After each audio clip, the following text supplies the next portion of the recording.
The bubonic plague of the 1300s reduced the population of Europe by roughly 50%.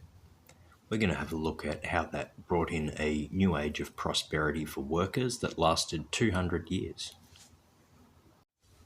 As you can see here, as soon as the population reduced, there was an immediate rise in wages.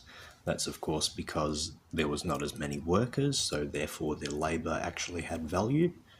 Now, what economists will tell you was that that didn't actually improve the lives of workers because there was rampant inflation. And if you look at charts like this, you might be fooled into thinking that that was true. Here's that same graph in the red square down there. So they've cherry-picked a very small amount of data to make that tiny little peak there look like rampant inflation. But actually the price of grain went down and stayed down for 200 years. And why is that? Well, of course, less people were eating the grain.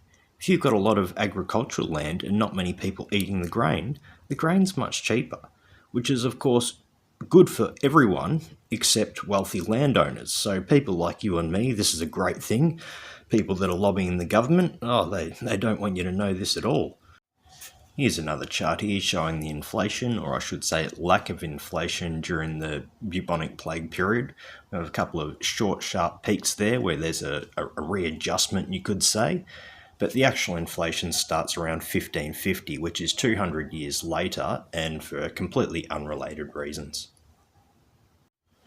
Now we know that that rampant inflation myth is disproven. It's just cherry-picked data to support their narrative.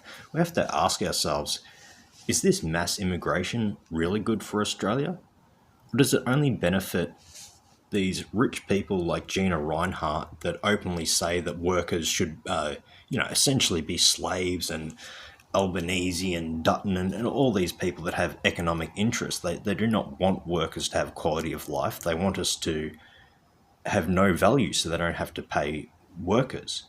And the answer is no. Obviously, I mean, if you look at how the housing prices have gone up, wage stagnation, all that combined shows that this is all just a myth, a complete fabrication to trick us into thinking that increased GDP benefits anybody but the extremely rich. This is not a good thing for Australia. This has never been a good thing for working class. This only benefits the elite, and the narratives they tell you are completely false.